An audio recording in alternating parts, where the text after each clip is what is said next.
चलिए एक मरतबा फिर अस्सलाम वालेकुम रहमतुल्लाहि वबरकातुहू। प्रॉपर्टी प्लांट इक्विपमेंट का टॉपिक हमने पढ़ लिया, काफ़ी सारी बातें कर ली, डेप्रिसिएशन की कैलकुलेशन कर ली। ये छोटे छोटे से कुछ सवाल हैं जस्ट बेसिक प्रैक्टिस के लिए, बहुत ज़्यादा कॉम्प्लिकेटेड क्वेश्चन अभी इसमें नहीं है।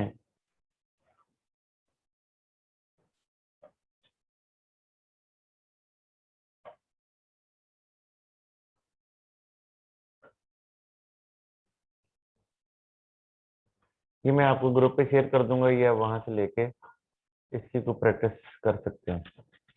आई think I don't need to discuss this at the moment. Okay, बात को बढ़ाते हैं।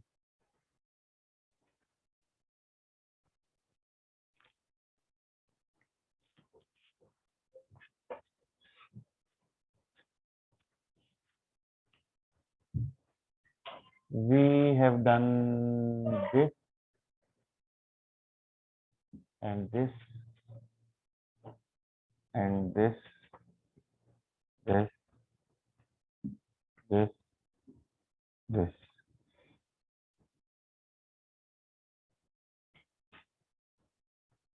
ये करना नहीं है।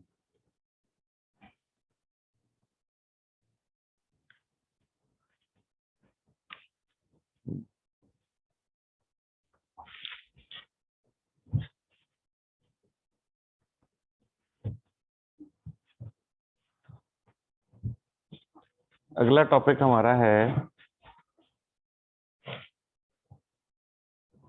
Calculator, how to use calculator.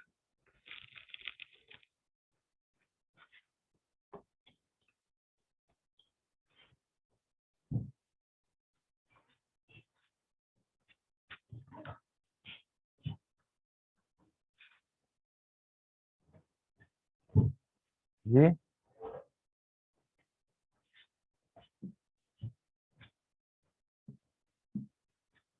Okay,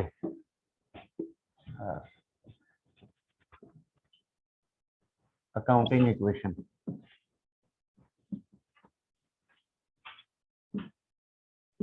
ये हमने बहुत शुरू में पढ़ी थी और ये आपको बड़ी हद तक आती भी है। हमने कहा था assets is equal to equity plus liabilities. याद है आप लोगों को? इस टॉपिक में ये पढ़ा जाता है कि जब भी कोई ट्रांजैक्शन अगर होती है तो उसका अकाउंटिंग इक्वेशन पे क्या इम्पैक्ट होता है। सो लेट्स से आपने कोई एसेट खरीदा है तो क्या होगा, एसेट में इजाफा हो जाएगा और क्या होगा। एक एसेट खरीदे हैं तो एसेट में इजाफा हो जाएगा और क्या होता है। और कैश क्या है? एसेट ही है। तो अगर आपने एक एसेट खरीदा है तो एक एसेट में इजाफा होगा और एक दूसरे एसेट में कमी हो जाएगी। वालेकुम सलाम रहमतुल्लाह। तो एसेट का खरीदना may result into no change in the equation, क्योंकि एसेट में ही इजाफा हुआ है और एसेट में ही कमी हो गई है। लेकिन ये भी मुमकिन है कि ये एसेट आपने क्रेडिट पर खरीदा हो। अगर आप ये एसेट क्रेडिट पर खरीदते हैं तो फिर क्या होता है, एसेट में इजाफा होता है और इधर लायबिलिटी में इजाफा हो जाता और इक्वेशन बराबर ही रहती।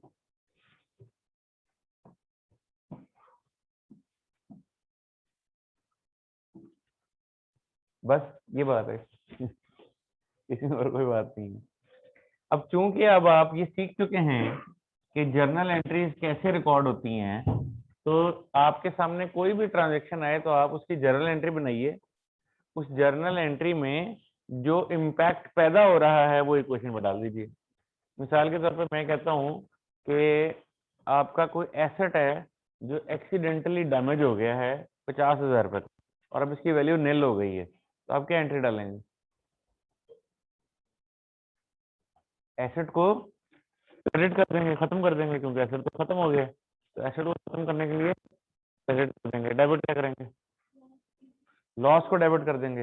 ये जो लॉस है ये दरअसल ओनर का है, इक्विटी का पार्ट है, इसलिए इसको इक्विटी में जाके माइनस करेंगे और एसेट में से डिडक्ट करेंगे। तो नतीजा क्या निकलेगा, एक तरफ आप एसेट में से माइनस कर देंगे और दूसरी तरफ इक्विटी में से माइनस कर देंगे।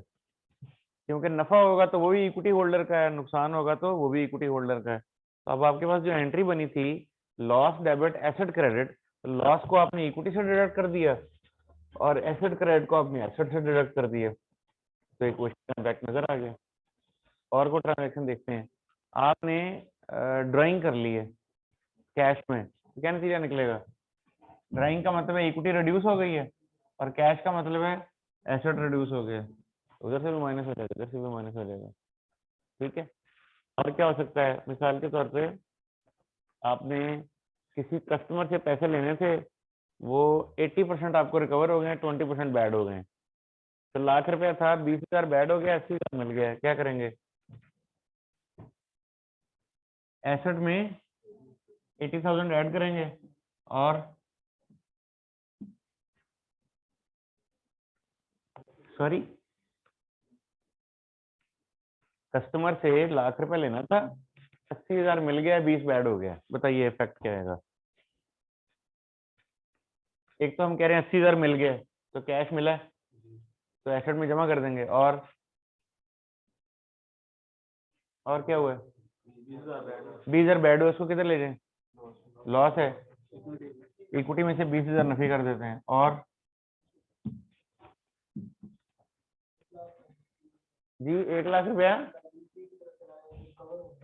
1 लाख रुपया जो रिकवर हो गया वो लायबिलिटी कैसे बनेगा, क्रेडिटर कब था वो हमारा, हाँ तो जिससे लेने होते हैं वो क्या होता है, वो डेटर होता है, तो क्रेडिटर नहीं होता। नहीं यार, जिससे पैसे लेने हैं वो लायबिलिटी कैसे हो सकता है, लायबिलिटी तो वो होता है जिसके हमने पैसे देने होते हैं। लायबिलिटी का मतलब क्या है, पेएबल, वाजिबुल अदा, तो जिससे पैसे लेने हैं वो लायबिलिटी कैसे हो सकता है जी। और क्या होगा,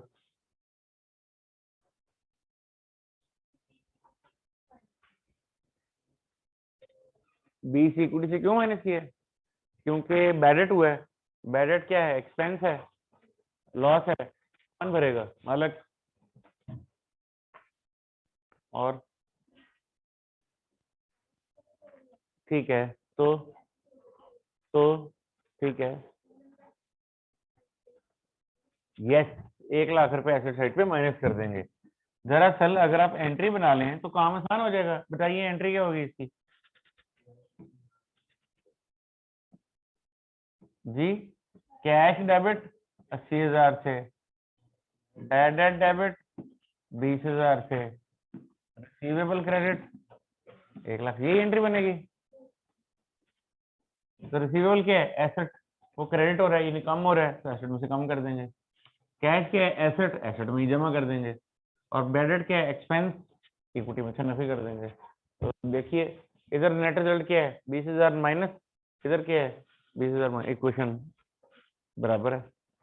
ठीक है, तो अकाउंटिंग इक्वेशन पे किसी भी ट्रांजैक्शन का क्या इफेक्ट आएगा, ये बात सीखना बहुत आसान हो गई है। जर्नल एंट्री बनाइए, आपको समझ आ जाएगी, एंट्री खुद बताएगी कि इसके इफेक्ट किधर किधर जाने।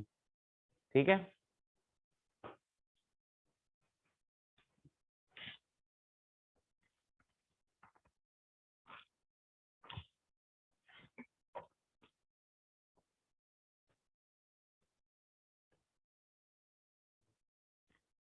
मसलन practice question. Bob inherited 10 million and decided to set himself up as a construction machinery distributor starting to trade on 1st July. Bob ने 10 मिलियन पैसा कारोबार में डाला, वो paid 10 million into business bank account, कारोबार शुरू कर लिया। तो इक्वेशन पे क्या इम्पैक्ट आएगा,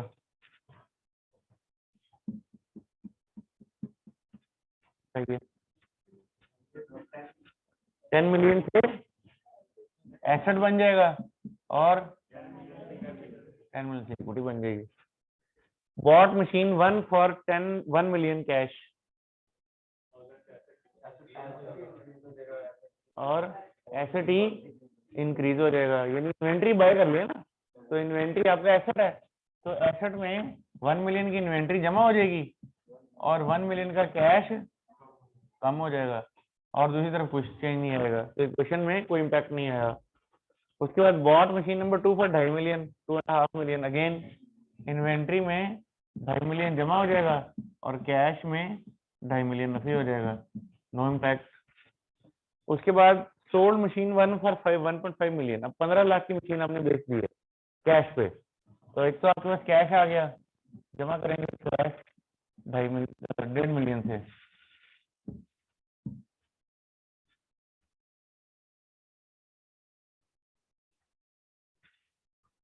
ओके। आपके पास एक तो कैश आ गया 1.5 मिलियन से, जमा कर दिया, और क्या होगा जी? इन्वेंट्री कम हो गई है, तो इन्वेंट्री कितने से कम हुई है? 1.5 से तो नहीं हुई। मशीन नंबर 1 बेची है आपने, मशीन नंबर 1 खरीदी कितने की थी? 10 लाख की, तो मशीन कम कितने से हुई है? 10 लाख से, लेकिन पैसे आए कितने हैं? 15 लाख। तो यहाँ पे इन्वेंट्री को माइनस करेंगे 1 मिलियन से, लेकिन पैसे आए हैं 1.5 मिलियन, तो हाफ अ मिलियन का मुझे प्रॉफिट हो गया। 10 लाख वाली चीज 15 लाख की बेच दी है, तो एसेट में 10 लाख की कमी हुई, मशीन निकल गई, लेकिन 10-15 लाख कैश आ गया, तो एसेट जमा हो गया, तो नेट 0.5 का मुझे गेन हो गया।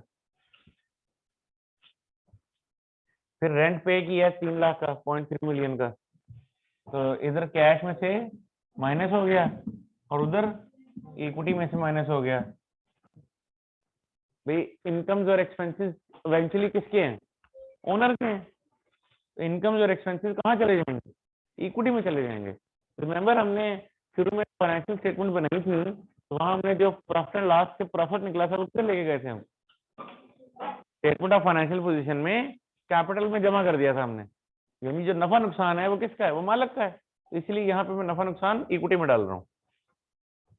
अच्छा, फिर bought office equipment for 2 lakh cash, क्या होगा? इक्विपमेंट आपका एसेट है, इक्विपमेंट आपका एसेट है, वो जमा हो जाएगा, और कैश पे खरीदा है, तो कैश भी आपका एसेट है, वो नफी हो जाएगा। तो क्या एक एसेट ही जमा हो जाएगा, एसेट ही नफी हो जाएगा। तो इस तरीके से आप ट्रांजैक्शन टू ट्रांजैक्शन ये बता सकते हैं कि इसका अकाउंटिंग इक्वेशन पे क्या इम्पैक्ट आएगा।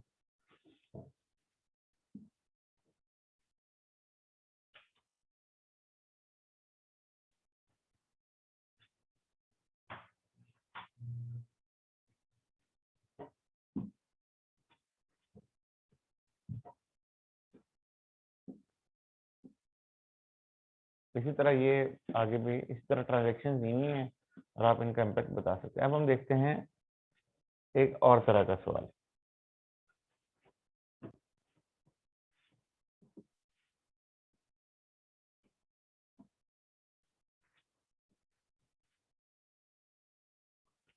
जाविया ट्रेडर्स, यहाँ पे अकाउंटिंग इक्वेशन बना के दे दी है, पूछता है इसमें हुआ क्या। मसलन पहली ट्रांजैक्शन देखते हैं, ये एसेट्स हैं, ये लायबिलिटी, ये इक्विटी। एसेट्स के अंदर फर्दर एसेट्स की कॉलम्स अलग अलग कर दिए, कि एसेट का नाम अलग अलग दे दिए।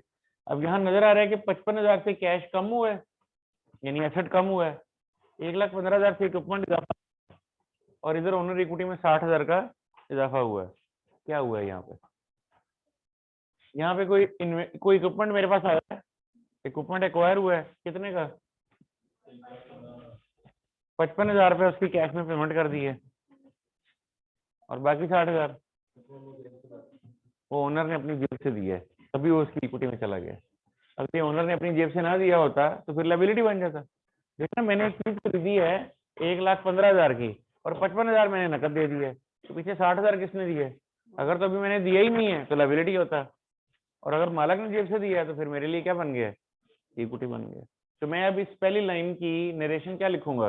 मैं लिखूंगा purchase equipment costing 115,000, out of which 55,000 paid through cash and 60,000 was contributed by owner। ठीक है, अगली ट्रांजैक्शन देखें। कैश में 24,000 जमा हो रहा है, डेटर में से 25,000 नफी हो रहा है, और 1,000 रुपया इक्विटी में से नफी हो रहा है। क्या हुआ है? बैड डेट हो गए। उन्हें 1000 ही मारना सीधा था। डिस्काउंट हुआ होगा ना, डिस्काउंट सीम्स मोर सूटेबल। बैड डेट भी हो तो यही ट्रांजेक्शन होगी, गलत नहीं कह रहे आप, but discount looks more suitable, right. तो हम क्या कहेंगे कि ₹24,000 received in cash from debtors against full settlement of 25,000। या यूं कह सकते हैं कि 24,000 received and 1,000 discount allowed, तो भी वही बात बन जाती है। अगली ट्रांजेक्शन देखते हैं। 15,000 कैश में जमा हो रहा है, 43,000 इन्वेंट्री में से नफी होता है, 28,000 लायबिलिटी में से नफी हो रहा है।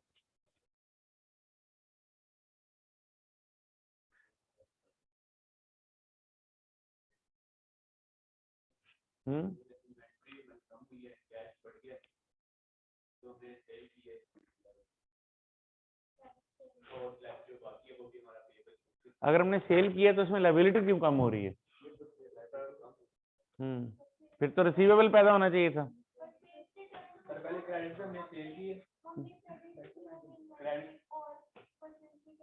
हमने क्रेडिट पे खरीदी थी इन्वेंट्री, वो वापस कर दिया है, इसलिए इन्वेंट्री भी कम हो गई है और क्रेडिटर भी कम हो गया, लेकिन फिर पैसे कहाँ से आ गए?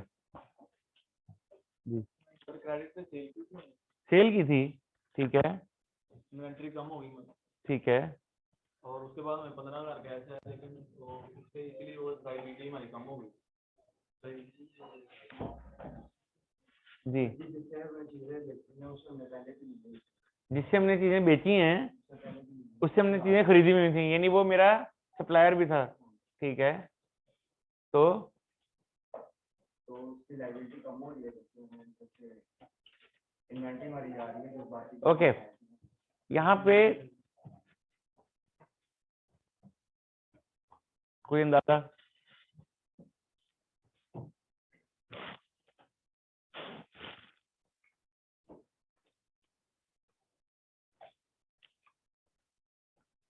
कोई अंदाजा?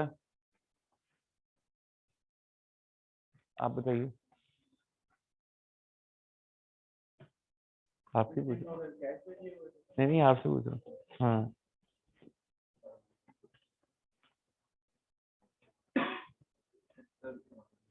अब जब लायबिलिटी कम हुई है, सोच लें, आप क्या कहते हैं?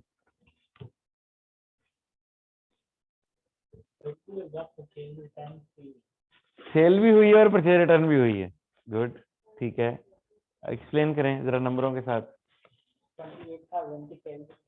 28,000 की सेल्स रिटर्न हुई है, परचेज रिटर्न हुई है, और 15,000 की सेल हुई है। ओके, सोच लिया कुछ? क्या हो रहा है यहाँ पे? आप चलें, छोड़ें।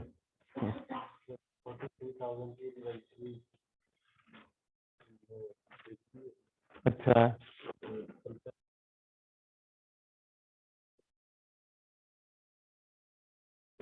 हमने ले लेना।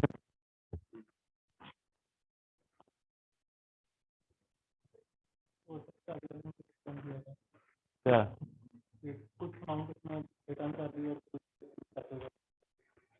जी, हमने इन्वेंट्री सेल किया, जिसमें से हमें प्रॉफिट और कैश था, जिसमें हमने लायबिलिटी दी थी।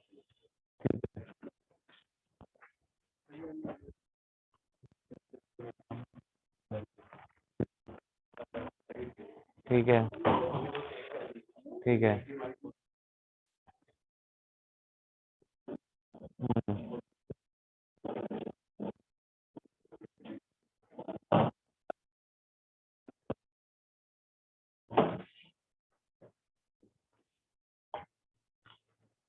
जी, आपने कहा 15,000 का प्रॉफिट हुआ है। नहीं, हम लोगों ने जो इन्वेंट्री देखी है उसमें जो पैसे मिले हैं, उसमें हम लोगों ने 15 अपना कैश आ रहा है और लायबिलिटी। ओके,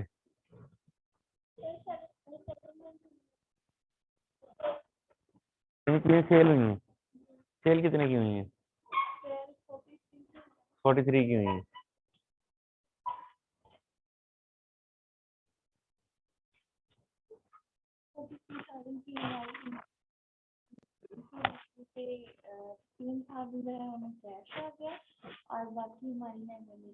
बाकी लायबिलिटी कैसे कम होगी? हाँ आप बताएं, सही कह रहे हैं आप, बताएं आपका क्या एतराज है, आपको क्या नहीं समझ आ रहा? ठीक है, करेक्ट, कह रहे हैं कि सेल में liability कैसे कम हो सकती है? तो इस तरह कम हो सकती है कि जिसको मैंने सेल की है उसके मैंने मुझे पैसे देने थे, तो मैंने उसको कहा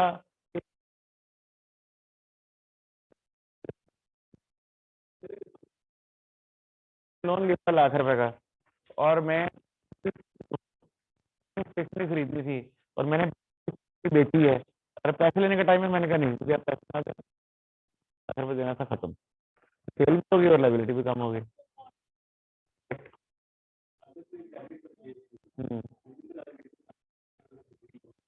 अगर क्रेडिट हो तो सेल करते वक्त लायबिलिटी डिक्रीज हो सकती है।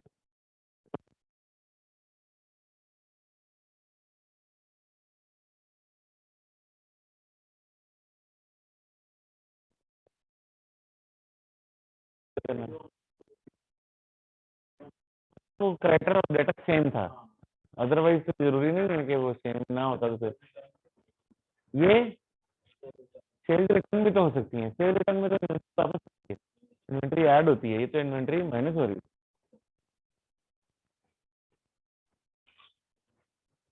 मैं आपके जवाब को दुरुस्त बना सकता हूं, लेकिन मैं आपसे एक चीज पूछना चाहता हूं। आप में से मेजोरिटी का ख्याल है कि चीजें सेल हुई हैं। अगर सेल हुई हैं तो उसकी सेल प्राइस क्या थी? 43,000। 43,000 से तो इन्वेंट्री कम हुई है, ये तो उसकी कॉस्ट है, क्योंकि इन्वेंट्री कितने कम होती है? कॉस्ट से, है ना? सेल तो कॉस्ट से ज्यादा भी हुई होगी। तो अगर कोई चीज 50,000 की सेल हुई है और उसकी 43,000 की कॉस्ट थी, तो फिर मैं करूंगा ना कि इन्वेंट्री में से 43 निकाल दूंगा और सिर्फ कैश में 50,000 डाल दूंगा और कहूंगा 7,000 का प्रॉफिट हो गया। यहां क्या हुआ? अगर ये सेल हो रही है, प्रॉफिट किधर है मेरा? प्रॉफिट किधर है?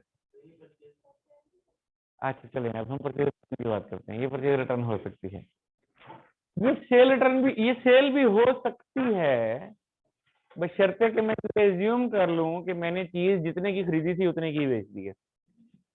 43 की ली थी, 43 की ही बेच दी है, which is practically not very suitable assumption। हो सकता है, इनकार नहीं कर रहा, इसलिए आपका जवाब ठीक मैं मना सकता हूं, ये सोच के कि ये 43,000 रुपए की जो इन्वेंट्री कम हुई है, बेची भी 43,000 की है, लेकिन प्रैक्टिकली ऐसा तो नहीं होता। आप ऊपर ऊपर नीचे कहीं देखें तो कहीं सेल, अभी थोड़ी देर पहले भी हमने पढ़ा था कि वो जो चीज खरीदी थी हमने 10 लाख की, वो 15 लाख की बेची है। तो हमने इन्वेंट्री से कितना माइनस किया था? 10 लाख, और कैश में कितना जमा किया था? 15 लाख। तो यहाँ क्या हो रहा है? 5 लाख का था प्रॉफिट, यहाँ प्रॉफिट किधर है? प्रॉफिट तो नजर ही नहीं आ रहा, लॉस भी नजर नहीं आ रहा। इसका मतलब है कि ये चीज सेल तो लगता है कि नहीं हुई।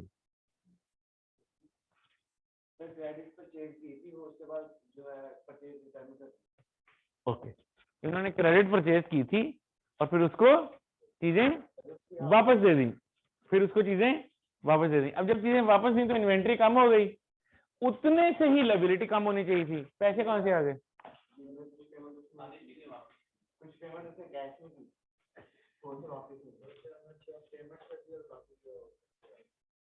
यूं हुआ होगा, ऐसा हो सकता है कि हुआ होगा कि हमने किसी से क्रेडिट पे चीजें खरीदी और उसको पार्शियल पेमेंट बाद में कर भी दी। मसलन आज मैंने किसी से ₹1,00,000 की चीज खरीदी और कहा तेरे पैसे तेरे दूंगा मैं महीने बाद। 10 दिन बाद मेरे पास कुछ पैसे आए, मैंने 40,000 उसे दे दिया, ठीक है, 40,000 उसे दे दिया। और 5 दिन बाद डिस्कवर हुआ कि चीजें तो खराब हैं। कितने की खराब है? 70,000 की चीजें खराब हैं। अब मैंने उसकी चीजें वापस कितने की करनी है? 70 की खराब है तो 70 की वापस करूंगा। चीजें कितनी खराब है? 70,000 की। मैंने 70,000 की उसे वापस दे दी। अब मैंने उसके पैसे देने कितने थे? 60,000, लेकिन चीजें वापस दे रहा हूँ। तो मैं कहूंगा भाई अपनी 70,000 की चीजें रख। एक तो तेरा जो मैंने 60,000 देना था वो खत्म हो गया, दूसरा तू मुझे 10,000 वापस दे, क्योंकि मैं तुझे पेमेंट कर चुका हूँ, तो मैं अपने पैसे वापस मांगूंगा ना। तो मुझे तो यूं लगता है कि असल में ये हमने गुड्स रिटर्न ही की हैं, लेकिन उनके कुछ पैसे हम ऑलरेडी दे चुके थे, तो हम कह रहे हैं एक तो चीजें ले ले, जितने तो मैंने तेरे पैसे देने थे वो तो पैसे खत्म, तो एक्स्ट्रा चीजें दे रहा हूँ वापस, उसके मुझे पैसे वापस कर। समझ गए? तो उसका 15,000 वापस आया है, इसीलिए इसमें कोई नफा नुकसान नहीं है, क्योंकि जितनी गई थी उतने भी वापस चली गई है।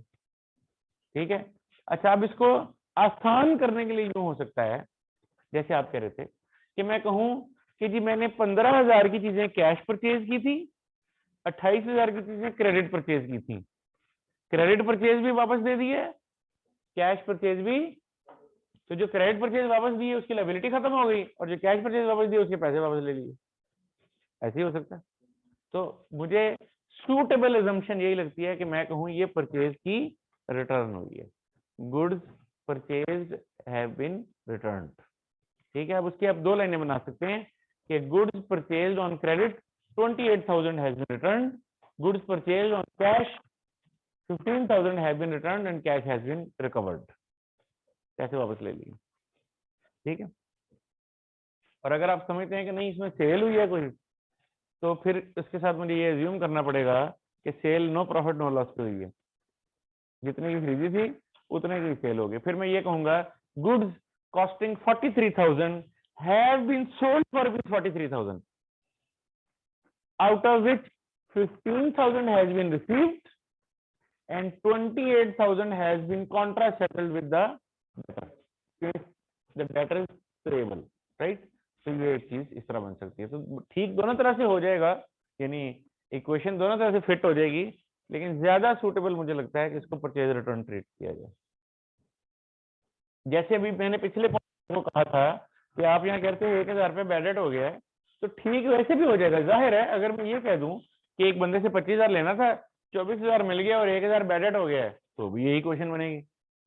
लेकिन अगर मैं ये कहूँ कि 25,000 लेना था और 1,000 का डिस्काउंट हो गया, तो भी यही क्वेश्चन बनेगी।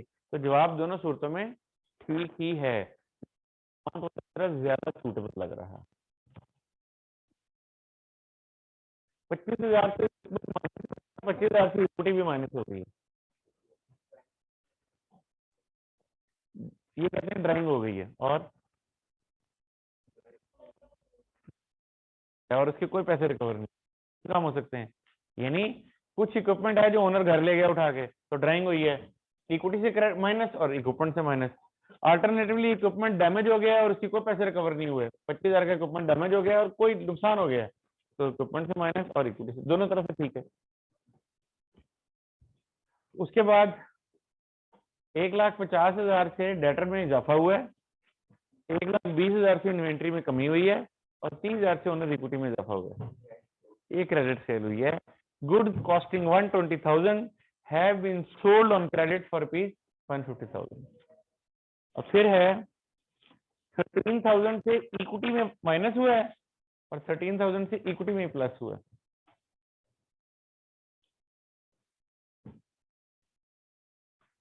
इक्विटी ही माइनस हुई है 13,000 से, इक्विटी ही प्लस हुई है 13,000।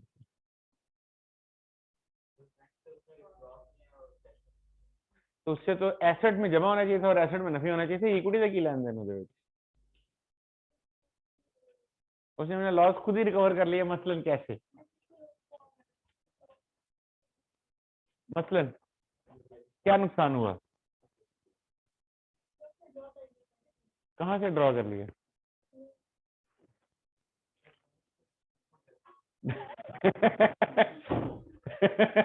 उसने कहा यार जरा दही ना 13,000 रुपए है वापस तेन देते हैं।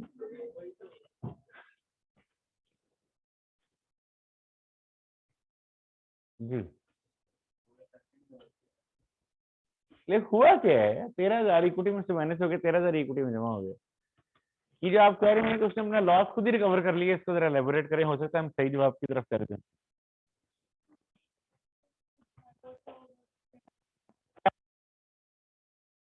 आग लगी है,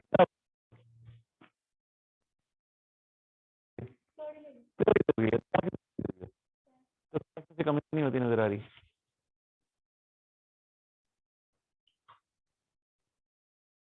फिर क्या हुआ?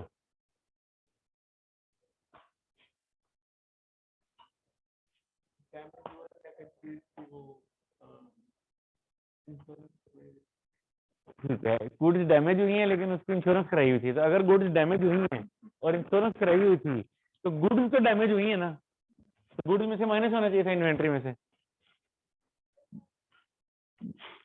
बैडेड हुआ है तो बैडेड के मतलब है नुकसान हो गया, तो उस नुकसान का इम्पैक्ट इक्विटी से लेस होना चाहिए था। दूसरी तरफ डेटर से लेस तो होना चाहिए था। बैडेड का मतलब है वो डेटर नहीं मिलेगा।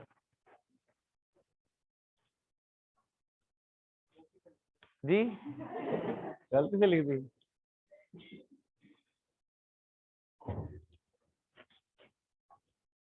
कुछ सोचे, लॉस हुआ और गेन हुआ है, मसलन क्या गेन हुआ है, मसलन क्या गेन हुआ है?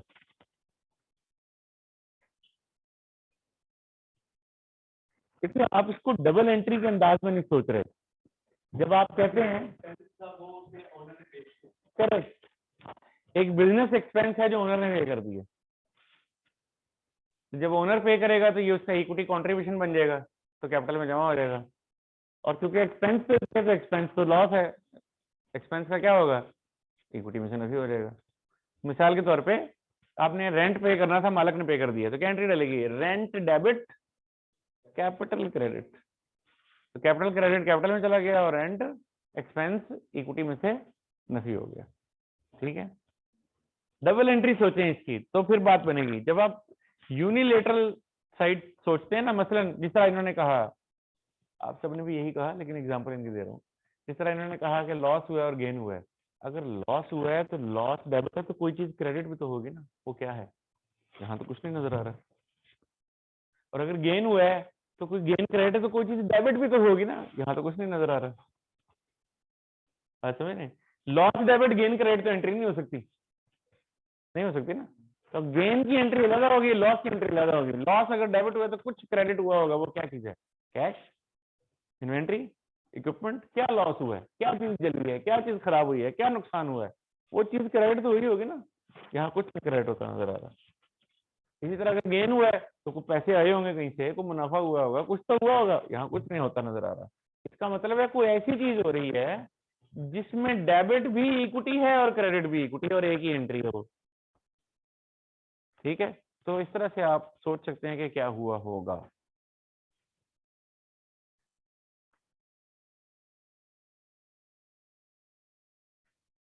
ओके, 12,000 से कैश में कमी आई है, 18,000 से इन्वेंट्री में कमी आई है, 30,000 से इक्विटी में कमी आई है।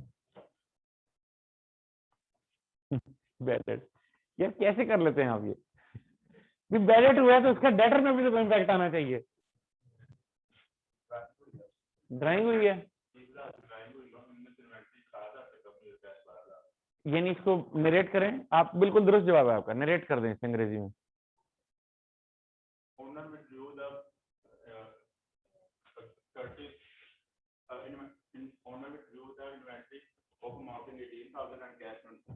करेक्ट, ओनर ने कुछ इन्वेंट्री विड्रा कर लिया, कुछ कैश विड्रा कर लिया, ड्राइंग होगी। इसने ये कुछ इसने भी दिया होगा, पता नहीं क्या क्या दिया होगा। Owner withdrew this, owner paid expense, goods costing were sold, equipment having book value was destroyed, lost withdrawn by owner, depreciated. Goods 43,000 returned, supplier paid in cash and the remaining was registered with outstanding. Customer paid. Okay.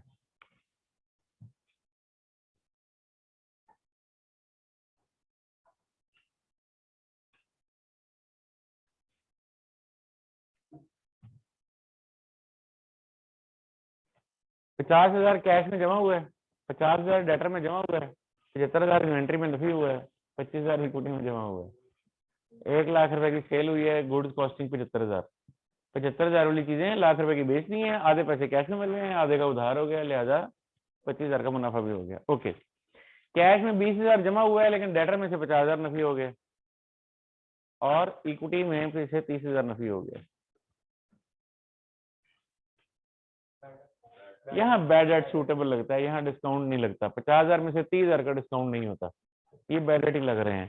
So it looks like के 30,000 has gone bad और बाकी का 20,000 recover हो गया from a debtor of rupees 50,000। Okay, inventory में से 23,000 निकल गया, लायबिलिटी में से 23,000 निकल गया, परचेज रिटर्न हो गई है। ओके, कैश में 15,000 नफी हो गया, इक्विपमेंट में 65,000 जमा हो गया और लायबिलिटी में 50,000 जमा हो गया। इक्विपमेंट क्रेडिट पे खरीदा है 65,000 का, 15,000 नकद दे दिए, बाकी का उधार कर लिए। ओके, 15,000 से इन्वेंट्री कम हो गई है, 15,000 से इक्विटी कम हो गई है, ड्राइंग हो गई है या गुड्स लॉस्ट हो गई है।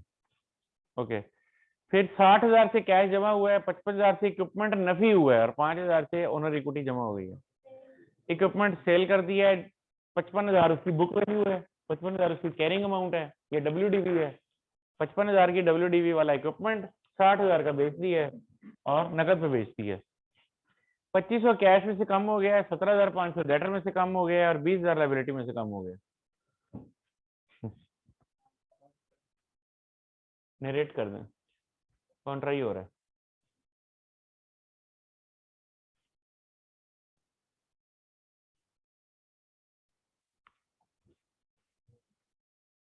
एक लायबिलिटी थी 20,000 की, 2,500 उसको पे कर दिया और बाकी का 17,500 डेटर के अगेंस्ट नेट ऑफ कर दिया, कॉन्ट्रा कर दिया। Yes, and 2,500 has been paid in cash. So आपने जितने के सेटल हो सकते थे, नेट हो सकते थे, वो नेट कर दिए और बाकी के पैसे आपने उसको नकद पकड़ा दिया। 17,000 से लायबिलिटी नफी हो गया और इक्विटी जमा हो गया।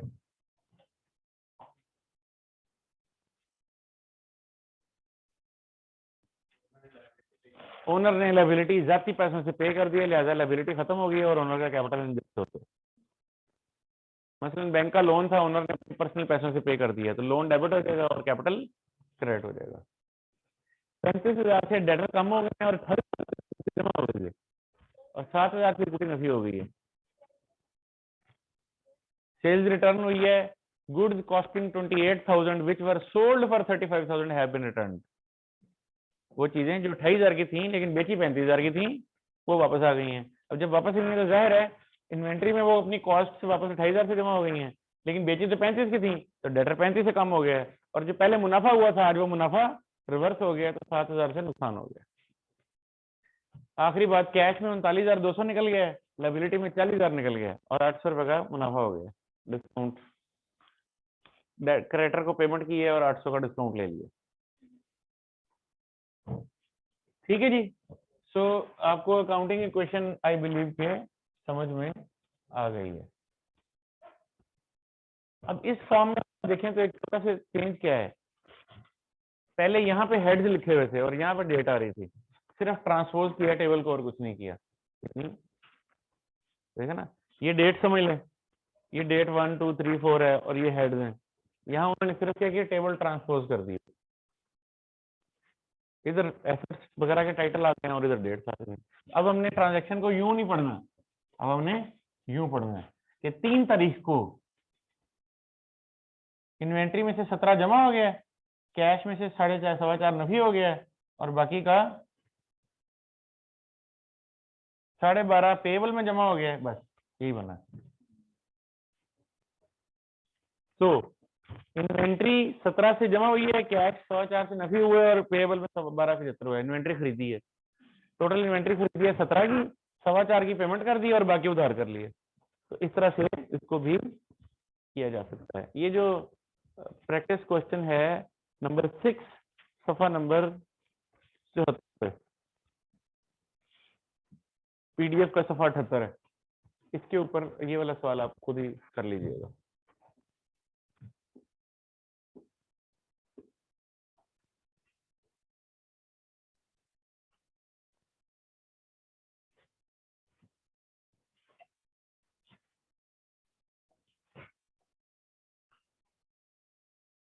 So the chapter of accounting equation is gone.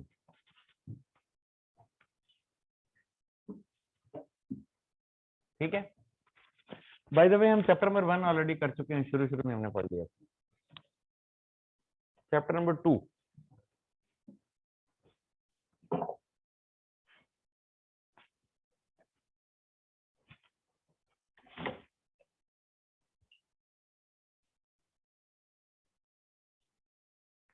The conceptual framework for financial reporting, theoretical discussion है मुख्तसर सी।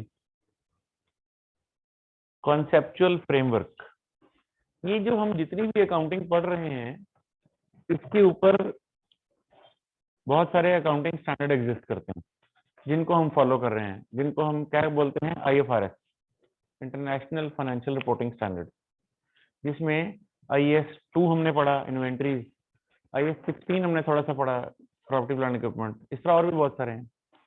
ये जो हम फाइनेंशियल स्टेटमेंट्स बनाते हैं ये इन स्टैंडर्ड्स की गाइडलाइन के तहत बनाते हैं। ये जो स्टैंडर्ड्स बनते हैं ये जिस गाइडलाइन में काम कर रहे हैं इसको फ्रेमवर्क बोला जाता है। फ्रेमवर्क का मतलब क्या है, किसी काम का दायरा कार, फ्रेमवर्क है ना, यानी वो हदूदों कयूद जिसके अंदर रह के मुझे काम करना है, वो दायरा जिसके अंदर रह के मुझे काम करना है। तो ये जो conceptual framework for financial reporting है, ये फ्रेमवर्क वो गाइडलाइंस बताता है जिसके तहत इंटरनेशनल अकाउंटिंग स्टैंडर्ड बनते हैं। तो जब अकाउंटिंग स्टैंडर्ड बनता है तो वो ये ध्यान में रखता है कि इस फ्रेमवर्क के अंदर कुछ बातें बताई गई हैं, उनको सामने रख के ये बनाना है। मिसाल के तौर पे अगर मैं एक आपको समझाने के लिए आपको बताऊं, पाकिस्तान में कोई भी कानून जब बनता है तो किस दायरा कार में रह के बनता है?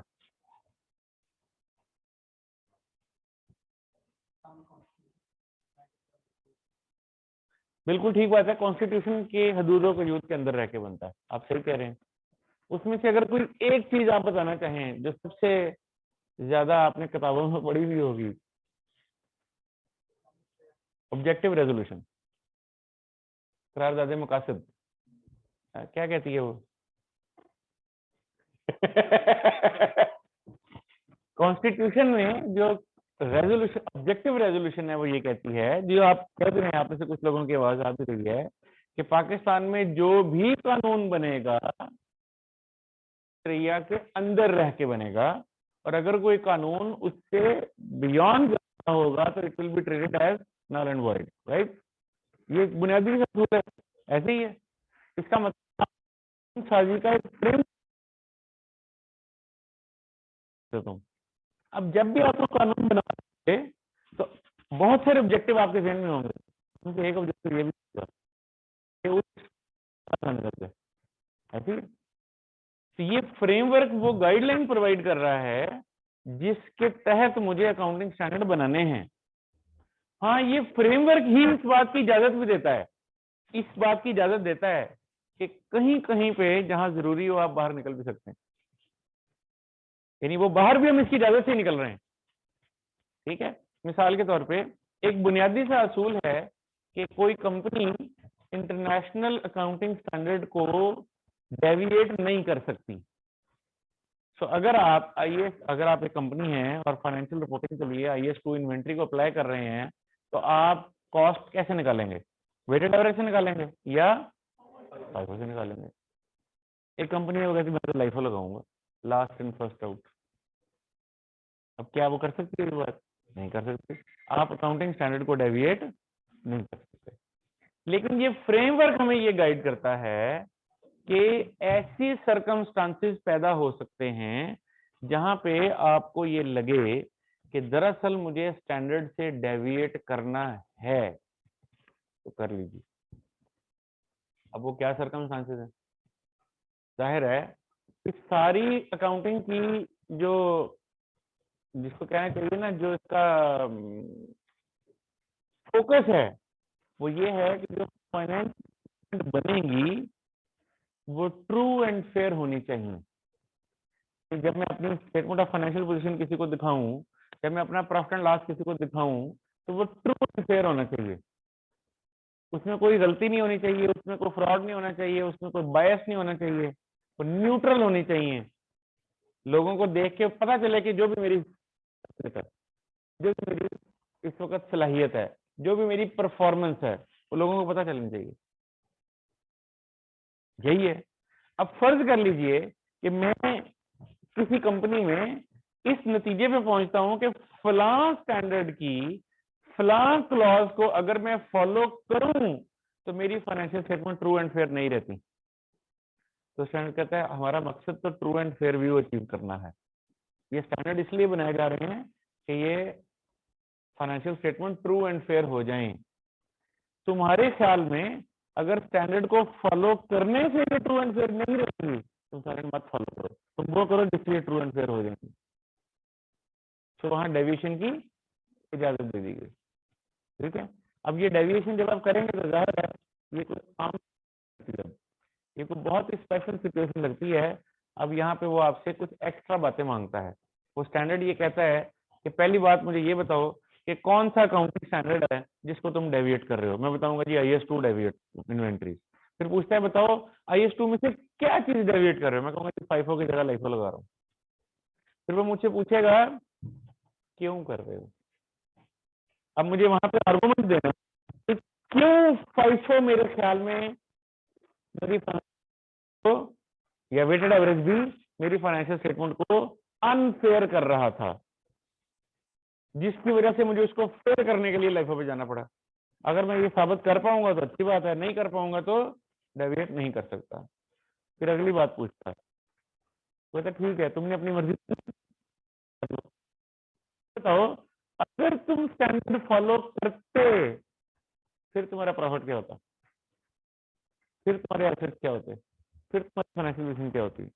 सो दैट अगर तुम कोई ड्रामा भी करने की कोशिश करे तो लोगों को ये पता चल जाए कि भाई अगर तुमने स्टैंडर्ड फॉलो किया होता तो फिर ये पिक्चर होती, लेकिन तुमने तो स्टैंडर्ड फॉलो नहीं किया, वो पिक्चर तुमने दे दी है। तो एटलीस्ट लोगों के सामने दोनों पिक्चर्स आ जाएं, फिर ये लोगों का फैसला है वो इसको फॉलो करना चाहता है या वो इसको फॉलो करना चाहता है। ठीक है, लेकिन उसने आपको इजाजत दे दी है, उन्होंने कहा ठीक है डेविएट करना क्या कर सकते। इन द सेम फैशन ये फ्रेमवर्क भी स्टैंडर्ड को इजाजत देता है कि तुम भी फ्रेमवर्क बाहर कहीं कहीं निकल सकते हो जहां जरूरी हो। इसलिए कुछ कुछ अकाउंटिंग स्टैंडर्ड ऐसे हैं जहां पे इक्का दुक्का चीजें फ्रेमवर्क से बाहर निकल जाती हैं, अदरवाइज तो अंदर ही रह के बनी है। मतलब ये फ्रेमवर्क बताता है कि एसेट क्या होता है। तमाम अकाउंटिंग स्टैंडर्ड उसी चीज को एसेट कहते हैं जो फ्रेमवर्क में लिखा है कि एसेट ये होता है। और वो क्या होता है, asset is a resource controlled by the entity having probable future economic benefit। Framework ने बताई है, फ्रेमवर्क ने मुझे लायबिलिटी की डेफिनेशन भी बताई है, इक्विटी की डेफिनेशन भी बताई है, इनकम एक्सपेंसेस की डेफिनेशन भी बताई है। अब तमाम अकाउंटिंग स्टैंडर्ड जिस चीज को इनकम कहते हैं वो चीज होती है जो फ्रेमवर्क की डेफिनेशन मीट कर रही है। एसेट उसको कहते हैं जो इसकी डेफिनेशन मीट कर रहा है, लायबिलिटी उसको कहते हैं जो इसकी डेफिनेशन मीट कर रहा है। कहीं इक्का दुक्का जगह पे अगर वो इससे बाहर निकलता है तो वहां एक्सप्लेन कर देता है कि इसको ऐसे नहीं ऐसे कहना, अदरवाइज इसको हम फॉलो करते हैं। आइए तरतीब से देखते हैं कि फ्रेमवर्क क्या क्या बता रहा है।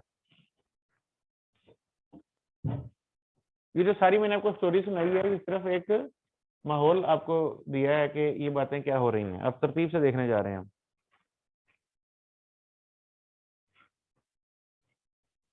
IFRS का नाम आप जानते हैं, IASB का नाम भी जानते हैं, इंटरनेशनल अकाउंटिंग स्टैंडर्ड बोर्ड। ये वो इदारा है जो अकाउंटिंग स्टैंडर्ड बनाता है। इदारे का नाम बाय द वे है IFAC। इदारे का नाम है IFAC, international federation of accountant. ठीक है, इस इदारे के आगे बहुत सारे इदारे हैं, उनमें से एक इदारे का नाम है IASB। मैं इसको समझाने के लिए यूं कहता हूं कि जैसे यूनाइटेड नेशंस एक इदारा है, फिर यूनाइटेड नेशंस के और बहुत सारे इदारे हैं जिसमें सिक्योरिटी काउंसिल है ना, जिसमें यूनिसेफ है, UN का इदारे है ना, जिसमें और क्या क्या है, यूनेस्को है, और USAID नहीं है यार, उधर USAID US का है, UN की बात हो रही है। तो ये यूनाइटेड नेशंस के बहुत सारे इदारे हैं। इसी तरह IFAC एक गवर्निंग बॉडी, उसके ने आगे बहुत सारे इदारे बनाए हैं, जिनमें से एक इदारे का नाम है IASB, international accounting standard board. इसी तरह एक इदारे का नाम है IAASB, एक ए एक्स्ट्रा डाल दिया उसके अंदर, वो audit and assurance standard board है, international audit and assurance standard board.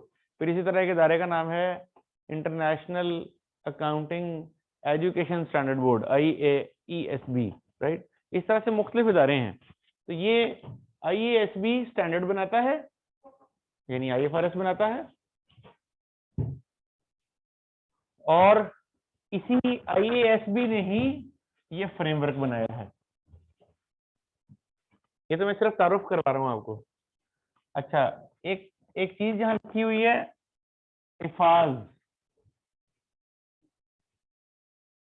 IFAS, Islamic financial accounting standard, Islamic financial accounting standard, इफाज। ये इफाज जो है ये ICAP जारी करता है। अब तक मेरे ख्याल है 5 इफाज आ चुके हैं, उनमें से इफाज 2 जो है वो सबसे ज्यादा पॉपुलर है, बाकी सारों को कोई लिफ्ट नहीं कराता। और एक लॉ है हमारा जिसको आप जानते हैं, कंपनीज एक्ट। ये कंपनी का जो लॉ है ये बेसिकली कानूनी ताकत देता है इन अकाउंटिंग स्टैंडर्ड्स को, क्योंकि ये अकाउंटिंग स्टैंडर्ड बनाने वाला तो पाकिस्तान का कोई इदारा नहीं है। ये जो IFRS है ये पाकिस्तान का इदारा थोड़ी बना रहा है। कौन बना रहा है? ये तो एक ग्लोबल एंटिटी है, वो बना रही है। तो इसका मतलब है कि उसका पाकिस्तान में तो कोई जोर नहीं है। अगर एक इदारे ने, जैसे यूनाइटेड नेशंस है, अगर वो एक फैसला कर देती है तो क्या वो फैसला मेरे पे लागू होता है? मेरे से मुराद है पाकिस्तान पे लागू होता है? लागू होता है? नहीं नहीं, अगर एक यूनाइटेड नेशंस ने को फैसला कर लिया है तो क्या वो पाकिस्तान पे अप्लाई होता है? नहीं होता। पाकिस्तान उसका मेंबर है, और पाकिस्तान मेंबर बनते हुए कहता है जनाब मैं आपकी बातें मानूंगा, जहाँ नहीं मानूंगा वहां मैं आपको बता दूंगा इख्तलाफ कर रहा हूँ, लेकिन मैं आपकी बातें मानूंगा। फिर वो बातें पाकिस्तान में आती हैं तो क्या करते हैं, उसे पाकिस्तान का कोई इदारा उसको कानून की शक्ल में जारी कर, बात वही होती है जो यूनाइटेड नेशंस ने कही होती है, लेकिन उसको पाकिस्तान का कोई कानून जारी कर देता है। जब वो पाकिस्तानी कानून उसे जारी कर देता है तो वो पाकिस्तान में हर बंदे के लिए मैंडेट देता है कि अब करना है। IFRS ग्लोबल, लेकिन फिर पाकिस्तान का एक कानून क्या देता है, वो जो IASB ने स्टैंडर्ड बनाया ना उसको फॉलो। तो अब ये मेरे लिए कानूनी तौर पर लाजिम हो गया कि मुझे उसको फॉलो करना है। उससे पहले तक ये क्या था? उससे पहले तक वॉलंटरीली एप्लीकेशन थी। भाई एक जैसे ये ऐसे ही है कि जैसे आपको कोई बंदा को अच्छी बात बता दे कि यार ये वाली बड़ी अच्छी बात है, तो आपके लिए लाजमी है? नहीं, आप अच्छी बात है कर लें तो बहुत अच्छी बात है, ना करें तो कोई कानूनी जुर्माना तो नहीं है। लेकिन वही अच्छी बात अगर कानून में लिख दी जाए कि ये करना है, नहीं करोगे तो ताड़ी ऐसी तैसी, अब क्या बन जाएगा? अब ये कानून बन जाएगा। तो ऐसे ही IFRS अकाउंटिंग की अच्छी अच्छी बातें हैं, बस अच्छी बातें ही हैं। लेकिन फिर कंपनी ने क्या दिया, उसने कहा कि तमाम कंपनीज के लिए ये लाजिम है कि वो फलां अकाउंटिंग स्टैंडर्ड को फॉलो करें। तो अब मेरे लिए ये कानून बन गया, ठीक है।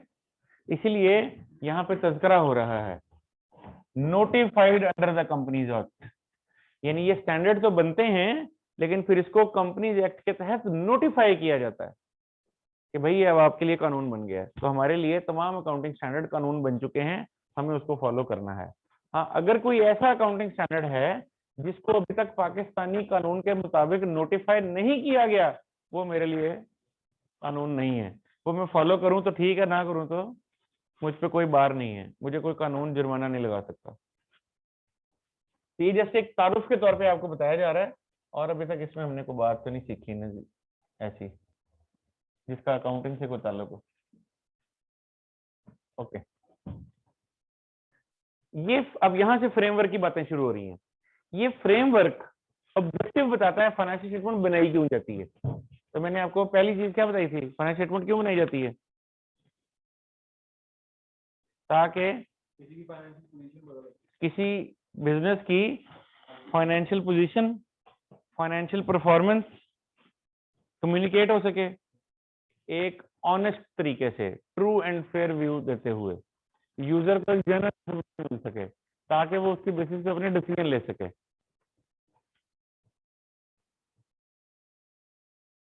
Scope, the conceptual framework deals with the objective of financial reporting. The objective of financial reporting is to provide financial information about the reporting entity that is useful to the existing and potential investors, lenders and other creditors in making decisions about providing resources to the entity, ताकि लोगों को इस company के बारे में मालूमात मिल सके और अगर उन्होंने इस कंपनी के साथ कोई कारोबार करना है तो अकॉर्डिंगली फैसला कर सके।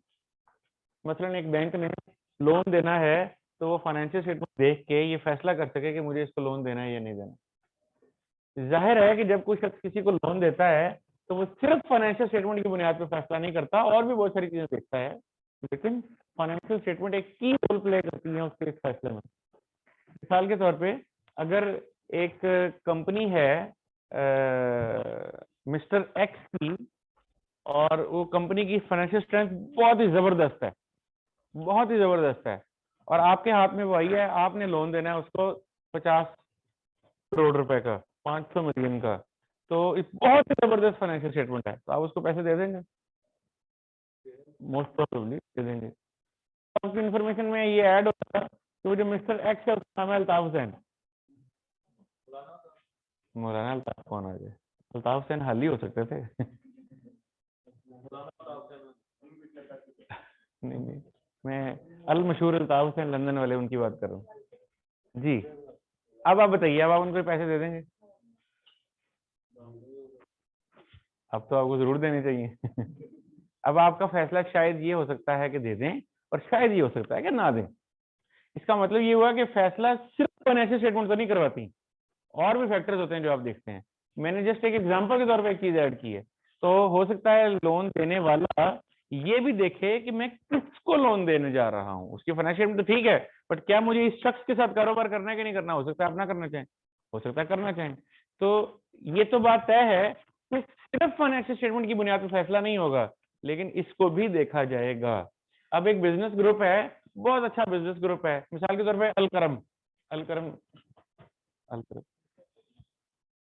अलकरम बहुत अच्छा बिजनेस ग्रुप है, उसकी शोहरत भी अच्छी है, नेक नामी भी है, वो लोन लेने के लिए आ जाता है बैंक के पास। नेक नामी तो है, ब्रांड भी है, आपने अपने बचपन से सुना होगा ये नाम, सुना? दे दें पैसे से?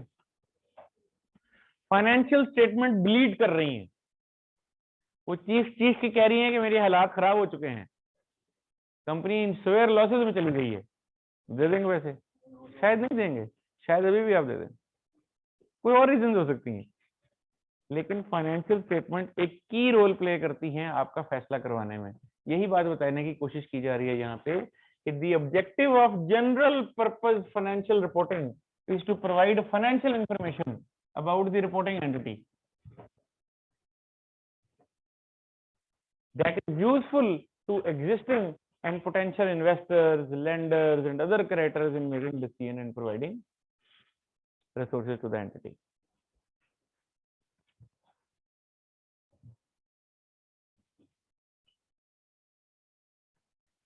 तो एक बात तो ये हो गई कि फाइनेंशियल स्टेटमेंट का ऑब्जेक्टिव क्या है वो तय किया जा रहा है। दूसरी बात, qualitative characteristics of the financial information बताए जा रहे हैं। इस फ्रेमवर्क में ये बताया जा रहा है कि qualitative characteristics of the financial statement क्या है। मसलन मैंने भी आपको बताया था थोड़ी देर पहले, बाइस होनी चाहिए, ट्रू एंड फेयर होनी चाहिए, न्यूट्रल होनी चाहिए, कंप्लीट होनी चाहिए। जाहिर है पूरी बात बतानी चाहिए, आधी बात तो नहीं बतानी चाहिए। फ्री फ्रॉम बायस होनी चाहिए, बायस तो नहीं होनी चाहिए ना, यानी मैं जानबूझ के ऐसे लिख रहा हूँ कि पढ़ने वाला इसके कोई दो मतलब निकाल ले और समझे कि शायद ये अच्छा अच्छा लिखा हुआ है, हालांकि वो बुरी बात है। हो सकता है ना ऐसे, मुमकिन है कि नहीं? तो ये उसकी क्वालिटेटिव कैरेक्टर है। टाइमलीनेस, इंफॉर्मेशन टाइम पे मिलनी चाहिए। भाई 2021 खत्म हुआ कब? जून में। 2021 का साल खत्म हुआ जून में, जुलाई गुजर गया, अगस्त गुजर गया, सितंबर गुजर गया, अक्टूबर भी गुजर जाएगा, फिर नवंबर भी गुजर गया, फिर दिसंबर भी गुजर गया, फिर जनवरी भी गुजर गया, फिर फरवरी भी, फिर जाके आपने कहा लो भाई मैं अब 2021 की आपको फाइनेंशियल स्टेटमेंट दे रहा हूँ। तो सारा तो साल लंघ गया, अब तो अगला साल खत्म होने वाला है, अब मैंने पिछले को देख के क्या करना है? भाई पिछले की बुनियाद पे आगे का फैसला करना था ना। वो इन्फॉर्मेशन इतनी पुरानी हो गई है, पता नहीं 9 महीने में क्या कुछ बदल गया। मैं कहूँगा अब ये मेरे किसी काम की इन्फॉर्मेशन नहीं है, मुझे लेटेस्ट इन्फॉर्मेशन दो। तो टाइमलीनेस, इंफॉर्मेशन टाइम पे आनी चाहिए। तो ये उसके क्वालिटेटिव कैरेक्टरिस्टिक्स हैं। फिर आखिरी बात, डेफिनेशन एंड रिकग्निशन मेजरमेंट। आप याद करें एसेट की रिकग्निशन हमने पढ़ी है, कॉस्ट रिलायबली मेजर हो सके, प्रोबेबल हो के इकोनॉमिक बेनिफिट मिलेंगे। लायबिलिटी के लिए हमने क्या कहा कि ये प्रेजेंट ऑब्लिगेशन होनी चाहिए और इसके बदले में पैसे देने पड़ेंगे। ये बातें भी इसमें बताई गई हैं। और कॉन्सेप्ट ऑफ कैपिटल मेंटेनेंस अभी मैंने आपको नहीं पढ़ाना। तो ये चीज थ्योरेटिकली आप यहाँ से आगे जस्ट आपने रीड करनी है जहां तक आप रीड कर पाए। कैपिटल मेंटेनेंस छोड़ के बाकी जस्ट आपने रीड करनी है। इसके अंदर जो कुछ भी है मैंने आपको पढ़ाया हुआ है मुख्तलिफ लेक्चर्स में, लेकिन आप एक दफा जस्ट इसको रीड कर लीजिएगा। Thank you very much. Allah Hafiz.